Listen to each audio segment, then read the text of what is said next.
এবার হাসিনাকে দেশে ফেরাতে ইন্টারপোলের দ্বারস্থ হচ্ছে বাংলাদেশ, বলা ভালো মোহাম্মদ ইউনূসের প্রশাসন।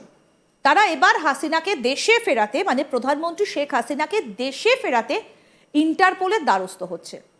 কিন্তু এইভাবে কি ইন্টারপোলের দ্বারস্থ হওয়া যায়? কারণ তার বিরুদ্ধে অভিযোগই বা কি আছে যে ইন্টারপোলের কাছে গেলেই ইন্টারপোল বলবে যে হাসিনাকে বাংলাদেশে ফিরিয়ে দেওয়া হোক? এইরকম কোনো আবদার করা কি আদৌ যায়? কি নিয়ম রয়েছে? আমরা এই বিষয়ে আর একটু বিস্তারিত জানবো। বাংলাদেশের বিশিষ্ট সাংবাদিক শরীফ শাহাবুদ্দিন এই মুহূর্তে সরাসরি আমাদের সঙ্গে রয়েছেন। স্যার, আপনাকে স্বাগত জানাই আজ তাক বাংলায়। আমি শুরুতে একটু আপনার কাছে জানতে চাইব যে বাংলাদেশের ইন্টারপোলের কাছে এই মুহূর্তে পূর্ণাঙ্গ দাবিটা কি? আপনাকে ধন্যবাদ।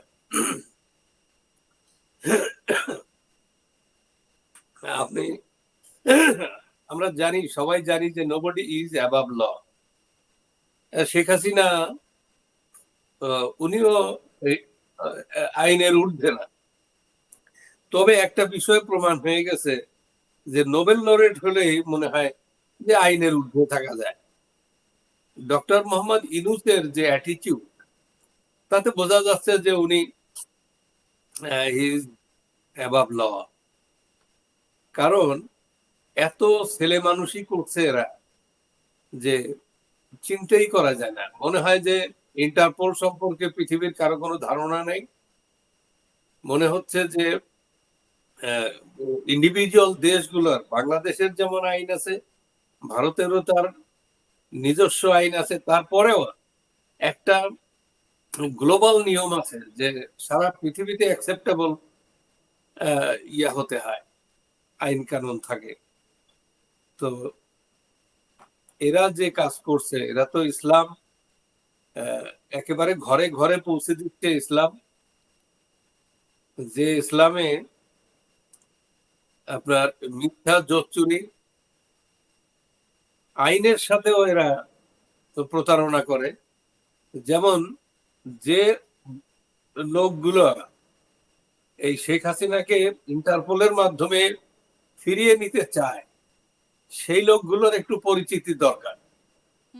তাজুল ইসলাম নামে এই ভদ্রলোক হচ্ছে এখন ক্যাঙ্গারু কোর্টের চিফ প্রসিকিউটর। সে এর আগে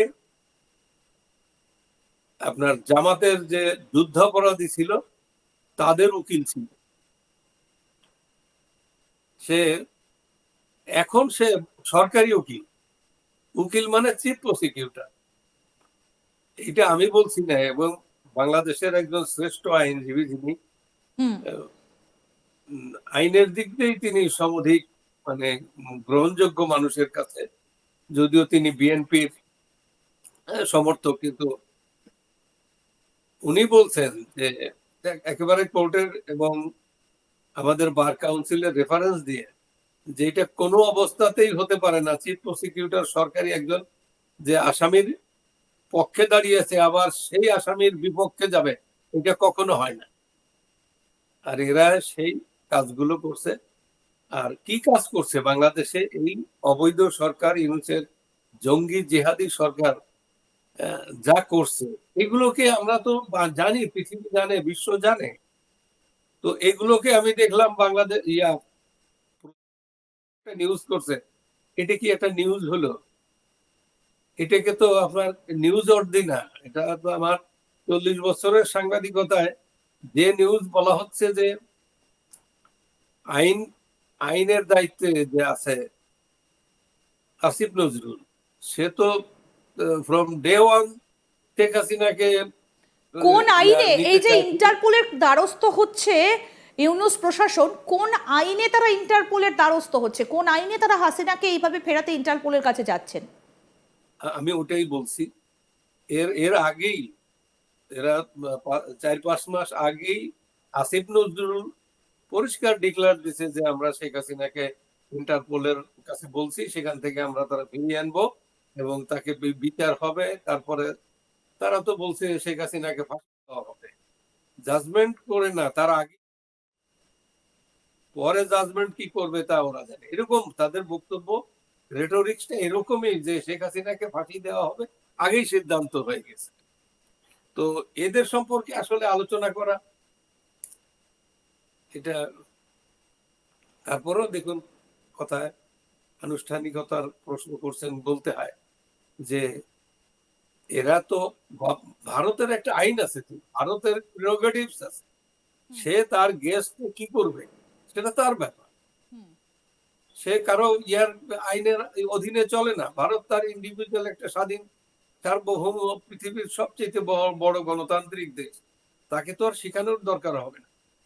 তো এরা এখনই বলছে, এখন যে নিউজটা হয়েছে তার লাস্টে আপনি পড়ে দেখেন যে ওই ইন্টারপোলের কাছে আবেদন করা হবে এবং তারা রেড অ্যালার্ট জারি করবে, তারপরে শেখ হাসিনাকে নিয়ে আসা হবে। সে কবে ইন্টারপোল রেড অ্যালার্ট জারি করবে আমি জানি না। তারেক রহমানের বিরুদ্ধে, একজন রাজনৈতিক নেতার বিরুদ্ধে রেড অ্যালার্ট জারি হয়? ইন্টারপোল করছে কখনো? ও জানে? শেখ হাসিনা, তারেক রহমান তো কিছুই না। শেখ হাসিনা বাংলাদেশের প্রধানমন্ত্রী, 3বার প্রধান, 4বার প্রধানমন্ত্রী। তাকে, তার বিরুদ্ধে ইন্টারপোল রেড অ্যালার্ট জারি করবে? আর ওরা এইসব বোগাস নিউজ, কেমনে নিউজের মনে করে আমি বুঝি না। আমি ঢাকাতে করছি, চেক করছি, বলছি যে কয় যে না, এটা আমরা এখান থেকে করি নাই, ওরা সেন্ট্রালি করা হয়েছে।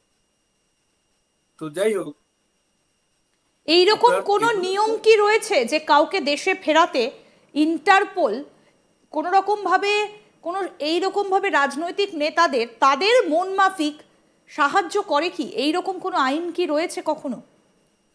না, ইন্টারপোলের যে তাদেরও যে একটা অধিকার আছে, তারা শুধু করতে পারে দেশগুলোতে, কনসার্ন দেশগুলোতে তারা বলে দিতে পারে যে হ্যাঁ, এই ক্রিমিনাল, যে একেবারে ক্রিমিনাল অফেন্স, যেটা ধরুন মার্ডার করছে বা করছে, খুব ভয়াবহ, এবং যারা অজ্ঞাত, যারা ক্রিমিনাল হয়ে ডাকাত, চোর ডাকাত, ক্রিমিনাল হয়ে সারা পৃথিবীতে সন্ত্রাস করে বেড়ায়, সেগুলোর বিরুদ্ধে আসলে ইন্টারপোলটা তৈরি হয়েছে আপনার সন্ত্রাস বিরোধী তৎপরতার জন্য, কার্যকলাপের জন্য। সন্ত্রাস তো শেখ হাসিনা কি সন্ত্রাস করতেছে এটা বোঝার ব্যাপার, এটা আইনের বই ঘাটার দরকার নেই।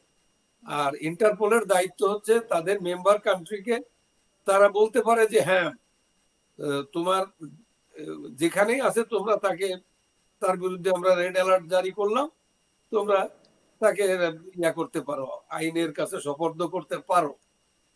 এটা ধরুন ইন্ডিয়ার কাছে রিকোয়েস্ট করতে পারে যে শেখ হাসিনা চুরি ডাকাতি করছিল, কতগুলো মানুষ হত্যা করছে, শি ইজ অন রান, তো সে যেখানেই থাকুক তাকে অ্যারেস্ট করার জন্য বলা হলো।